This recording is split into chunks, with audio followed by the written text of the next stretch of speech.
As soon as the room was empty, Hastings addressed Poirot eagerly. "Well, what do you think?" he asked. "Shut the door, please, Hastings," was the only reply he received. As his friend complied, Poirot shook his head slowly and looked around the room. He moved about, casting an eye over the furniture and occasionally looking down at the floor. Suddenly he stooped down to examine the overturned chair, the chair in which the secretary, Edward Rayner, had been sitting when the lights had gone out. From beneath the chair, Poirot picked up a small object. "What have you found?" Hastings asked him. "A key," Poirot replied. "It looks to me as though it might be the key to a safe. I observed this safe in Sir Claude's study. Will you have the goodness, Hastings, to try this key and tell me if it fits?" Hastings took the key from Poirot and went into the study with it. Meanwhile, Poirot approached the body of the scientist, and feeling in the trouser pocket, removed from it a bunch of keys, each of which he examined closely. Hastings returned, informing Poirot that indeed the key fitted the safe in the study. "I think I can guess what happened," Hastings continued. "I imagine Sir Claude must have dropped it, and He broke off, and Poirot slowly shook his head doubtfully. No, mon ami. Give me the key, please," he requested, frowning to himself as though perplexed. He took the key from Hastings and compared it with one of the keys on the bunch. Then, putting them back in the dead scientist's pocket, he held up the single key. "This," he told Hastings, "is a duplicate. It is indeed clumsily made, but no doubt it served its purpose." In great excitement, Hastings exclaimed, "Then that means—" He was stopped by a warning gesture from Poirot. The sound of a key being turned in the lock of the door which led to the front hall and the staircase to the upper floors of the house was heard. As the two men turned, it opened slowly, and Treadwell, the butler, stood in the doorway. "I beg your pardon, sir," said Treadwell as he came into the room and shut the door behind him. "The master told me to lock this door as well as the other one leading from this room until you arrived. The master—" He stopped on seeing the motionless figure of Sir Claude in the chair. "I am afraid your master is dead," Poirot told him. "May I ask your name?" "Treadwell, sir." The servant moved to the front of the desk, looking at the body of his master. "Oh, dear. Poor Sir Claude," he murmured. Turning to Poirot, he added, "Do please forgive me, sir, but it's such a shock. May I ask what happened? Is it murder?" "Why should you ask that?" said Poirot. Lowering his voice, the butler replied, "There have been strange things happening this evening, sir." "Oh?" exclaimed Poirot as he exchanged glances with Hastings. "Tell me about these strange things." "Well, I hardly know where to begin, sir," Treadwell replied. I think I first felt that something was wrong when the Italian gentleman came to tea." "The Italian gentleman?" "Dr. Corelli, sir." "He came to tea unexpectedly?" asked Poirot. "Yes, sir, and Miss Amory asked him to stay, seeing as how he was a friend of Mrs. Richards, but if you ask me, sir—" He stopped, and Poirot gently prompted him. "Yes?" "I hope you will understand, sir," said Treadwell, "that it is not my custom to gossip about the family, but seeing that the master is dead—" He paused again, and Poirot murmured sympathetically, Yes, I understand. I am sure you are very attached to your master." Treadwell nodded, and Poirot continued, "Sir Claude sent for me in order to tell me something. You must tell me all you can." "Well, then," Treadwell responded, "in my opinion, sir, Mrs. Richard Amory did not want the Italian gentleman asked to dinner. I observed her face when Miss Amory gave the invitation." "What is your own impression of Dr. Corelli?" asked Poirot. "Dr. Corelli, sir," replied the butler rather haughtily, "is not one of us." Not quite understanding Treadwell's remark, Poirot looked inquiringly at Hastings, who turned away to hide a smile.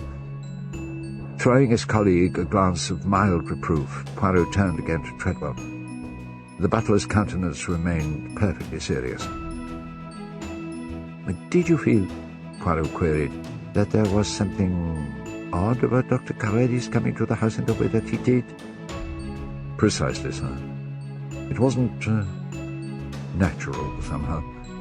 And it was after he arrived that the trouble began, with the master telling me earlier this evening to send for you and giving orders about the doors being locked. Mrs. Richard, too, hasn't been herself all the evening. She had to leave the dinner table. And Mr. Richard, he was very upset about it. Ah, said Poirot. She had to leave the table. Did she come into this room? Yes, sir, Treadwell replied. Poirot looked around the room. His eye alighted on the handbag which Lucia had left on the table. "One of the ladies has left her bag, I see," he observed as he picked it up. Moving closer to him to look at the handbag, Treadwell told Poirot, "That is Mrs. Richards, sir." "Yes," Hastings confirmed. "I noticed her laying it down there just before she left the room." "Just before she left the room, eh?" said Poirot. "How curious." He put the bag down on the settee, frowned perplexedly, and stood apparently lost in thought. "About locking the doors, sir," Treadwell continued after a brief pause. "The master told me—" Suddenly starting out of his reverie, Poirot interrupted the butler. Yes, I must hear all about that. Now, let us go through here," he suggested, indicating the door to the front of the house.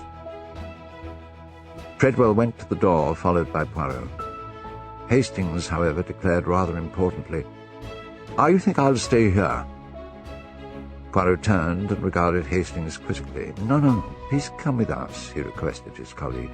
"But don't you think it better—" Hastings began, when Poirot interrupted him, now speaking solemnly and meaningfully.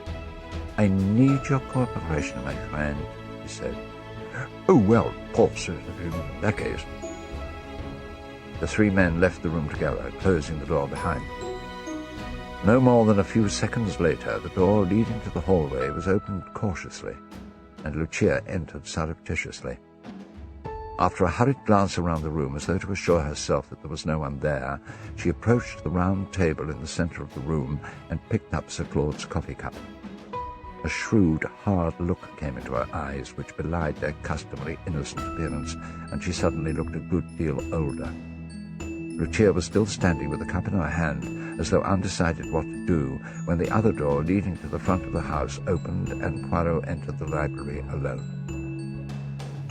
"Permit me, madame," said Poirot, causing Lucia to start violently. He moved across to her and took the cup from her hand with the air of one indulging in a gesture of simple politeness. I came back for my bag," Lucia gasped. "Ah, yes," said Poirot. "Now let me see, where did I observe a lady's handbag? Ah, yes, over here." He went to the settee, picked up the bag, and handed it to Lucia. "Thank you so much," she said, glancing around distractedly as she spoke. "Not at all, madame." After a brief, nervous smile at Poirot, Lucia quickly left the room. When she had gone, Poirot stood quite still for a moment or two, and then picked up the coffee cup. After smelling it cautiously, he took from his pocket a test tube, poured some of the dregs from Sir Claude's cup into it, and sealed the tube. Replacing it in his pocket, he then proceeded to look around the room, counting the cups aloud. 1, 2, 3, 4, 5, 6. Yes, 6 coffee cups. A perplexed frown was beginning to gather between Poirot's brows, when suddenly his eyes shone with that green light that always betokened inward excitement. Moving swiftly to the door through which he had recently entered, he opened it and slammed it noisily shut again, and then darted to the French windows, concealing himself behind the curtains. After a few moments, the other door, the one to the hallway, opened, and Lucia entered again, this time even more cautiously than before, appearing to be very much on her guard. Looking about her in an attempt to keep both doors in her sight, she snatched up the coffee cup from which Sir Claude had drunk and surveyed the entire room. Her eye alighted on the small table near the door to the hall, on which there stood a large bowl containing a house plant.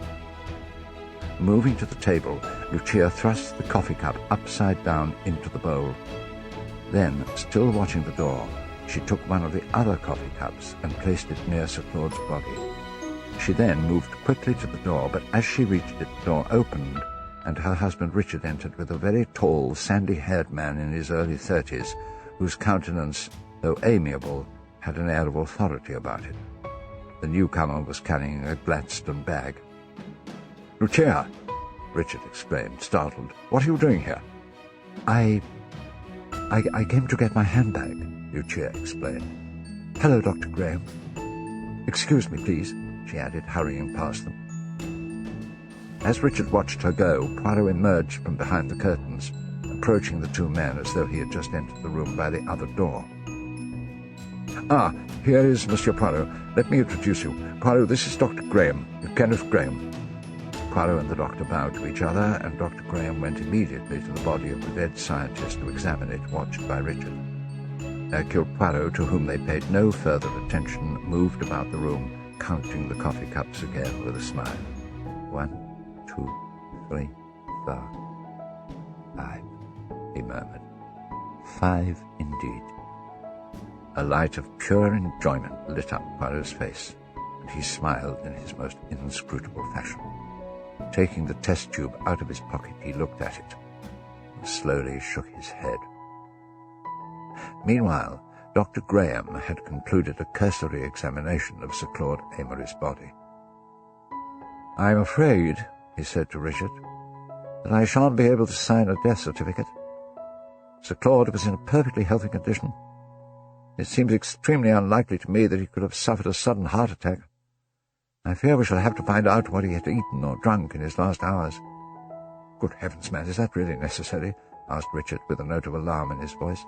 "He hadn't eaten or drunk anything that the rest of us didn't. It's absurd to suggest—" "I'm not suggesting anything," Dr. Graham interrupted, speaking firmly and with authority. "I'm telling you that there will have to be an inquest by law, though the coroner will certainly want to know the cause of death. At present I simply do not know what caused Sir Claude's death.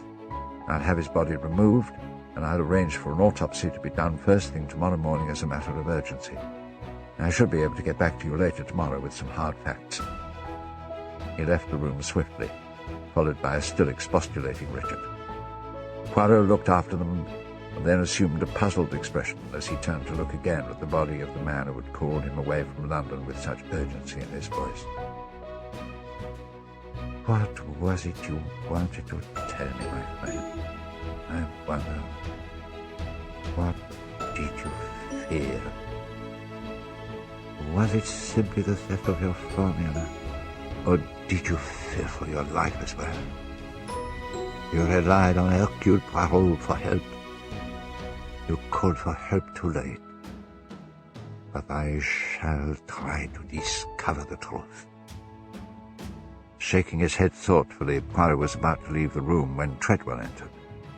"I've shown the other gentleman to his room, sir," he told Poirot. "May I take you to yours, which is the adjoining one at the top of the stairs? I've also taken the liberty of providing a little cold supper for you both after your journey. On the way upstairs, I'll show you where the dining room is." Poirot inclined his head in polite acceptance. "Thank you very much, Treadwell," he said. "Incidentally, I am going to advise Mr. Amory most strongly that this room should be kept locked until tomorrow, when we should have further information about this evening's distressing occurrence. Would you be so kind as to make it secure after we leave it now?" "Most certainly, sir, if that is your wish," replied Treadwell, as Poirot preceded him out of the library.